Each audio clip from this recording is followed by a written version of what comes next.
policy, philosophical leaders. It's not the Democratic candidate for president. It's Bernie Sanders and Elizabeth Warren.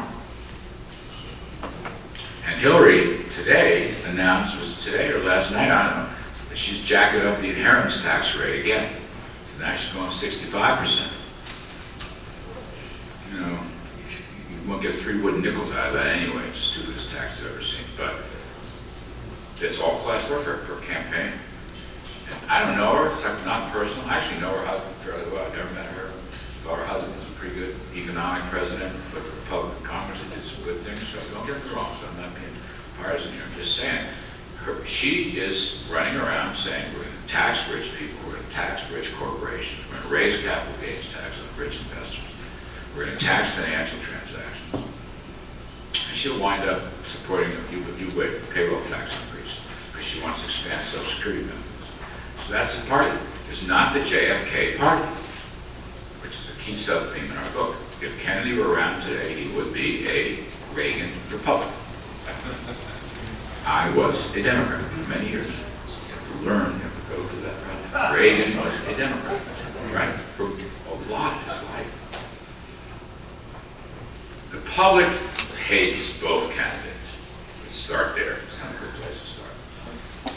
The only thing that's really saving Donald Trump is Hillary. And the only thing that's really saving Hillary is Donald Trump. It's a very strange election. Very strange election.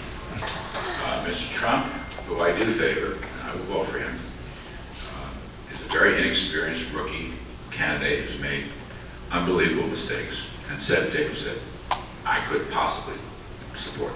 I'm told that. I always say when I see him, stay on message. Your message is economic growth, low taxes, and low regulations, and it's a good message. It's a supply side message. He was always there.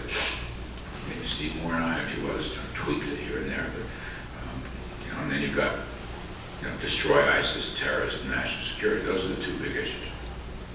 Not where Obama was born, not deplorables, and I'm registering as a deplorable. I don't even know it. She said that knocked her down about 3 points very weak. That's a hard thing to do, 3 points in 1 week. So this is a strange election. And where do I come out? I probably disagree with my guy a third of the time, maybe more. He's backed off the deportation, house-to-house deportation, so I'm a little more comfortable on immigration. But he's the growth guy. He's the Kennedy-Reagan guy. Not stylistically, not even intellectually, but he is backing economic growth policies, in my view. Lower taxes, particularly business, and small business. Nobody's ever done that before. The 15% tax rate will be available to every company in the country. And we're going to have there'll be rules and qualifications and all that type stuff defining business income. So every LLC may not get it if it's run by hedge funds, but everyone will be available for it, and most of them will get it. And that's never been done before. So low taxes, low regulations, in my view, beats high taxes and high regulations. And that's the way I see the race. Now, I've helped Trump. He asked me to. And as I say, there's a lot of stuff he does I don't agree with. He's got key people on staff that I don't agree with. He's got senators behind him that I don't agree with. They're all friends of mine, but they're wrong. Protectionists, they hate immigrants. I don't. I'm a free trader, by the way. But of those 2, he's my pick. That's all I can tell you. If you disagree, believe me, I appreciate and respect your disagreement. It's not an easy race to parse through. It's just not. They are 2 of the worst politicians I've seen in my head. Honestly. I mean, she's been around forever, and she doesn't understand that's her problem. She's been around forever. And, they are, that whole operation is corrupt as any Latin American dictator. I'm just saying. So I'll be honest with you, right now, here today, I don't know. I'm calling it a toss-up.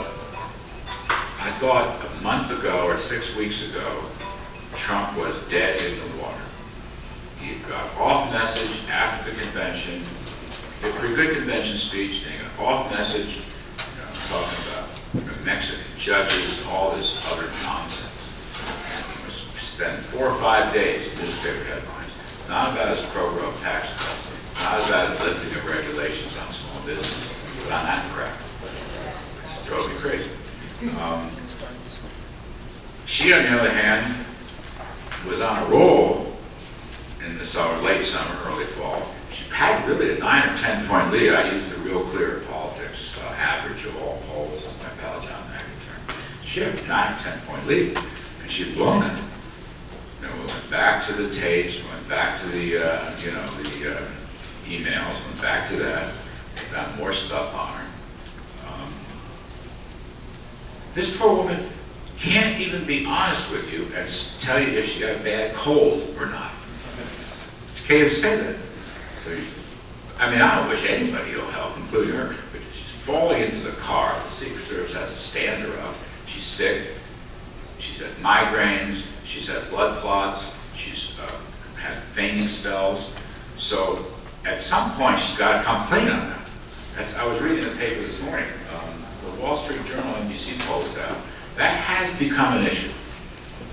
Now, I don't know, Trump hadn't really given much of a health report either. There was a story where I was on an event, he went past the doctor's office, and while he waited in the car for 10 minutes, the doctor wrote him a note saying, "You're fit to be president."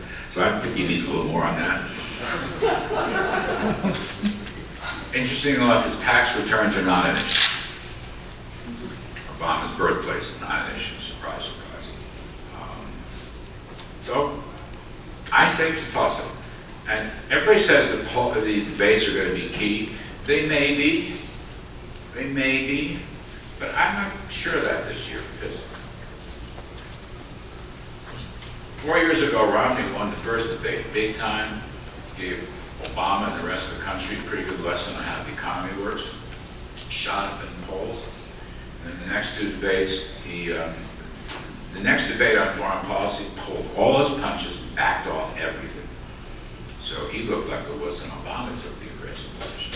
Romney blew his lead. By the 3rd debate, which was after the big Hurricane Sandy, Christie endorsed Obama and all this stuff, and Romney was just baffled. It was in over his head. And Obama's, whatever I think about his policy, is a very good politician. So debates aren't always, you got 3 of them now. Debates were really big in first of all, I think of 1960, JFK and Nixon, but in the modern era, the Reagan-Carter debate, just before the 1980 election, I believe that debate was in late September, correct me if I'm wrong. Anyway, Reagan really came out great then. It was terrific. And people saw him, they liked him. He didn't look like he had his finger on the nip of the button. He explained things better than Carter did, and Reagan looked like the president. And so he won going away, and I think some of that was the debate. I'm just not so sure this time. I kind of have this picture, these 2 people literally staggering to the finish line in like a mile race, or a 5-mile race, or whatever you do in the Olympics, and they're out of breath for the last 2 miles. And the one that can literally still be upright crossing the line is going to win. That's my vision. So that's what I want to see. If you tell me that Hillary has been lying for the last 2 years, and she's not Elizabeth Warren, but she's Jack Kennedy, then I'll say we might get something good. I would give that a low probability. If you tell me Trump is going to take his foot out of his mouth for 50 days, get elected, I'd say that would be good, and that's what he'll do, because his transition team is good. He'll carry forward. There'll be arguments about things, but he will make good on those promises. And then I'm assuming Republicans will win in the House and Senate. Maybe they won't. Maybe they won't. It's a lot of variables here. I'll move in parts. I like to do big shots. If someone's going to win, I don't know. I honestly don't know. Admit it openly. How's that?